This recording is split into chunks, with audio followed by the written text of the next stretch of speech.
반갑습니다. 성도 여러분, 8월 27일 금요일 아침입니다. 오늘 우리에게 주시는 말씀은 시편 69편 19절로 36절까지 말씀입니다. 주께서 나의 비방과 수치와 능욕을 하시나이다. 나의 대적자들이 다 주님 앞에 있나이다. 비방이 나의 마음을 상하게 하여 근심이 충만하니 불쌍히 여길 자를 바라나 없고 긍휼히 여길 자를 바라나 찾지 못하였나이다. 그들이 쓸개를 나의 음식물로 주며 목마를 때에는 초를 마시게 하였사오니 그들의 밥상이 올무가 되게 하시며 그들의 평안이 덫이 되게 하소서. 그들의 눈이 어두워 보지 못하게 하시며 그들의 허리가 항상 떨리게 하소서. 주의 분노를 그들의 위에 부으시며 주의 맹렬하신 노가 그들에게 미치게 하소서. 그들의 거처가 황폐하게 하시며 그들의 장막에 사는 자가 없게 하소서. 무릇 그들이 주께서 치신 자를 핍박하며 주께서 상하게 하신 자의 슬픔을 말하였사오니 그들의 죄악에 죄악을 더하사 주의 공의에 들어오지 못하게 하소서. 그들을 생명책에서 지우사 의인들과 함께 기록되지 말게 하소서. 오직 나는 가난하고 슬퍼오니 하나님이여 주의 구원으로 나를 높이소서. 내가 노래로 하나님의 이름을 찬송하며 감사함으로 하나님을 위대하시다 하리니 이것이 소 곧 뿔과 굽이 있는 황소를 드림보다 여호와를 더욱 기쁘시게 함이 될 것이라. 곤고한 자가 이를 보고 기뻐하나니 하나님을 찾는 너희들아 너희 마음을 소생하게 할지어다. 여호와는 궁핍한 자의 소리를 들으시며 자기로 말미암아 갇힌 자를 멸시하지 아니하시나니 천지가 그를 찬송할 것이요 바다와 그 중에 모든 생물도 그리할지로다. 하나님이 시온을 구원하시고 유다 성읍들을 건설하시리니 무리가 거기에 살며 소유를 삼으리로다. 그의 종들의 후손이 또한 이를 상속하고 그의 이름을 사랑하는 자가 그 중에 살리로다. 오늘 본문 말씀은 크게 두 부분으로 나누어집니다. 19절부터 28절의 말씀은 원수에 대한 저주가 기록되어 있고 29절부터 36절까지의 말씀은 하나님의 구원을 신뢰하는 감사와 찬양이 기록되어 있습니다. 먼저 19절 말씀을 보시면 시인은 쓰디쓴 단어로 자신의 어려운 상황을 묘사하고 있습니다. 비방, 수치, 능욕. 시인이 이러한 모욕을 받는 것은 주님 때문에 당하는 고난입니다. 어제 본문 말씀을 보시면 주님 때문에 이러한 고난을 당한다라는 말씀이 기록되어 있습니다. 20절 말씀을 보시면 시인은 철저히 고립되어 있습니다. 불쌍히 여길 자를 바라나 없고 긍휼히 여길 자를 바라나 찾지 못하고 있습니다. 21절 말씀을 보시면 그들이 쓸개를 나의 음식물로 주며 목마를 때에는 초를 마시게 하였사오니 시인은 원수로부터 부당한 대우를 받고 있음을 보여줍니다. 그런데 이 말씀은 예수님께서 십자가 위에서 겪으실 일에 대한 예언의 말씀이기도 합니다. 마태복음 27장 34절 말씀을 보시면 쓸개탄 포도주를 예수께 주어 마시게 하려 하였더니 예수께서 맛보시고 마시고자 하지 아니하시더라. 다시 본문으로 돌아와서 이에 대해서 시인은 원수의 멸망을 구하고 있습니다. 22절부터 28절까지 말씀입니다. 그들의 밥상이 올무가 되게 하시며 그들의 평안이 덫이 되게 하소서. 그들의 눈이 어두워 보지 못하게 하시며 그들의 허리가 항상 떨리게 하소서. 주의 분노를 그들의 위에 부으시며 주의 맹렬하신 노가 그들에게 미치게 하소서. 그들의 거처가 황폐하게 하시며 그들의 장막에 사는 자가 없게 하소서. 무릇 그들이 주께서 치신 자를 핍박하며 주께서 상하게 하신 자의 슬픔을 말하였사오니 그들의 죄악에 죄악을 더하사 주의 공의에 들어오지 못하게 하소서. 그 중에서도 마지막 28절 말씀이 눈에 띕니다. 28절 말씀은 그들을 생명책에서 지우사 의인들과 함께 기록되지 말게 하소서.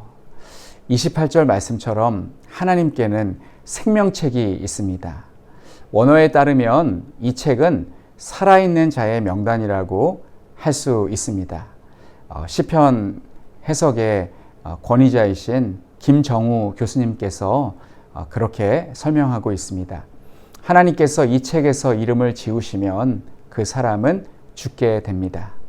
하지만 이 생명책이라는 단어가 성경의 다른 부분에서도 나옵니다. 신약 성경 빌립보서 4장 3절에서도 생명책이 나오는데 그때의 생명책은 천국 백성의 명단입니다.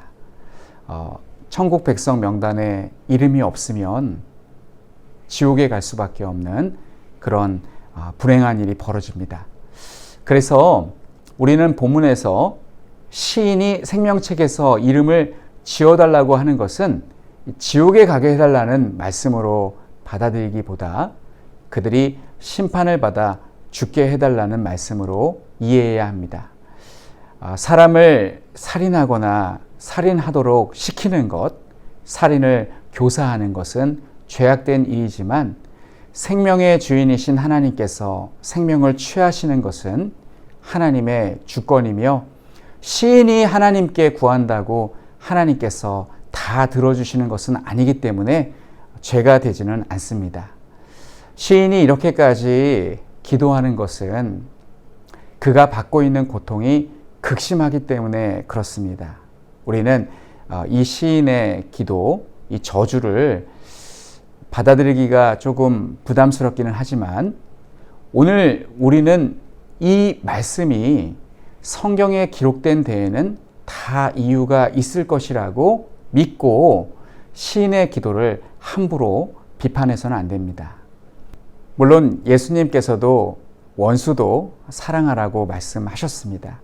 예수님께서 원수라도 사랑하라고 말씀하신 데에는 예수님의 십자가의 그 사랑이 너무나 크기 때문에 그 사랑이면 원수까지도 사랑할 수 있다고 말씀하신 것입니다. 그러나 예수님께서 원수까지 사랑하라고 하실 때에는 지은 죄를 벌하지 말라는 뜻이 아니라 원수를 직접 갚으려 하지 말고 하나님께 맡기라는 말씀입니다. 로마서에 보면 그 말씀이 기록되어 있습니다.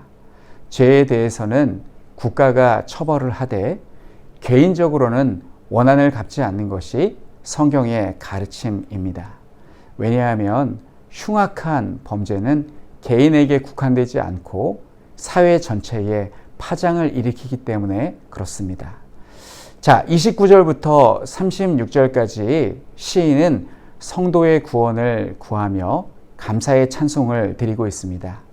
30절 말씀을 보시면 노래로 하나님의 이름을 찬송하며 감사함으로 하나님을 위대하시다 하는 것이 31절 황소를 드림보다 하나님을 더욱 기쁘시게 함이 될 것이라고 합니다.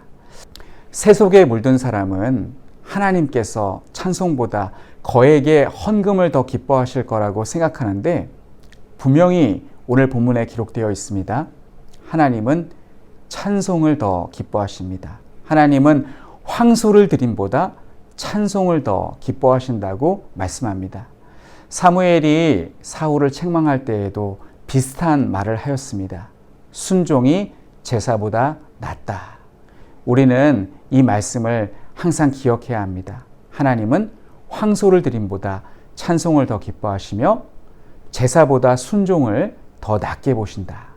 이 말씀을 항상 기억하고 하나님께서 무엇을 더 기뻐하시는지 마음에 새겨야 할 줄로 믿습니다. 32절에 곤고한 자, 33절에 궁핍한 자, 자기로 말미암아 갇힌 자는 황소를 드릴 수는 없지만 진정한 찬송은 드릴 수 있습니다.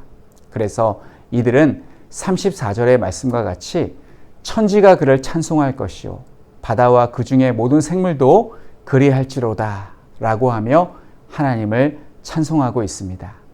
끝으로 35절로 36절 말씀은 시인은 자신의 운명을 시온과 유다 성읍에 연결시킵니다. 이스라엘 백성들은 바벨론 포로로 잡혀갔을 때 유다로 돌아가는 것이 그들의 유일한 소망이었습니다. 시인은 하나님께서 버려진 것 같은 시온과 유다 성읍을 재건하실 것과 그리고 후손들이 그 성읍에 돌아와서 거주하게 될 것이라고 굳게 믿고 있습니다. 사랑하는 성도 여러분, 지금 시인은 굉장히 어려운 상황에 처해 있으나 결국에는 하나님을 향한 믿음으로 돌아가고 있는 것을 보게 됩니다. 우리 성도님들도 오늘 본문에 기록된 것처럼 절체절명의 순간, 정말 낙심되어서 일어날 수 없는 그러한 순간에 닥친다 하더라도 하나님을 의지하고 하나님을 바라보고 소망 가운데 일어서실 수 있기를 바랍니다. 그리고 하나님은 황소를 드림보다 진정한 찬송을 더 기뻐하신다는 사실 항상 기억하시고, 내가 아무것도 드릴 것이 없더라도 하나님께 진정한 찬송을 드리면 하나님께서 나의 찬송과 예배를 기쁘게 받으신다는 사실을 항상 기억하시기를 바랍니다. 그렇게 살아가시는 우리 모든 성도님들이 되시기를 간절히 축원합니다. 우리 함께 기도하겠습니다. 황소를 드림보다 진정한 찬송과 감사로 하나님을 위대하시다 선포하게 하옵소서. 그리고 태국의 김건용, 김동숙 선교사님을 위해서 기도해 주시기 바랍니다. 코로나로 중단된 불이람 신학교 사역이 적절한 때에 다시 시작되어 태국을 위한 귀한 사역자들을 지속적으로 교육할 수 있도록 라한사이 교회가 지역사회의 등대와 같은 역할을 잘 감당할 수 있도록 선교부 어린이들의 마음속에 복음의 씨앗이 자라도록 위해서 기도해 주시기 바랍니다. 우리 함께 기도드리겠습니다. 하나님 아버지, 은혜를 감사드립니다.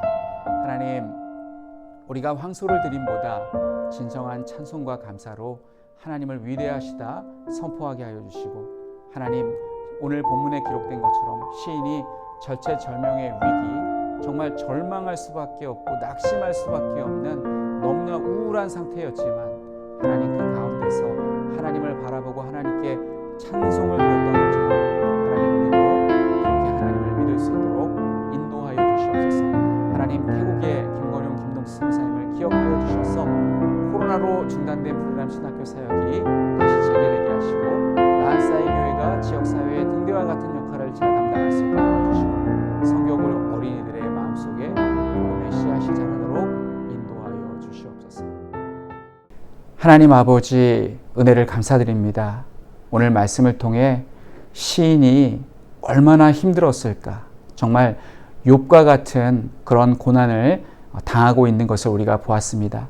하나님, 욥도 그랬고 오늘 시인도 그러하였듯이 절체절명의 위기 속에서 낙심되고 좌절하고 우울할 수밖에 없는 그러한 상황 속에서 하나님을 바라보고 하나님께 나아갔던 그 시인의 모습 우리도 본받기 원합니다. 하나님, 그리고 하나님께서는 황소를 드림보다 진정한 찬송을 더욱더 기뻐하신다는 사실, 이 말씀은 우리가 늘 마음에 새기고 하나님께 진정한 예배 드릴 수 있도록 인도하여 주시옵소서. 하나님, 태국의 김동숙, 김건용 선교사님을 기억하여 주시고 하나님께서 함께해 주셔서 중단된 우리 신학교 사역 하나님께서 다시 재개되게 하여 주셔서 불이람 지역에 많은 일꾼들을 양육하고 세워나갈 수 있도록 인도하여 주시옵소서. 라한사이 교회 가운데도 함께해 주시고 또한 성교부 어린이들 하나님의 은혜 가운데 잘 성장할 수 있도록 도와주시옵소서. 하나님 아버지, 오늘도 코로나 상황 가운데 어렵게 살아가는 우리 모든 성도님들 건강과 안전을 지켜주시기 원하옵고 예수님의 이름으로 기도드리옵나이다. 아멘.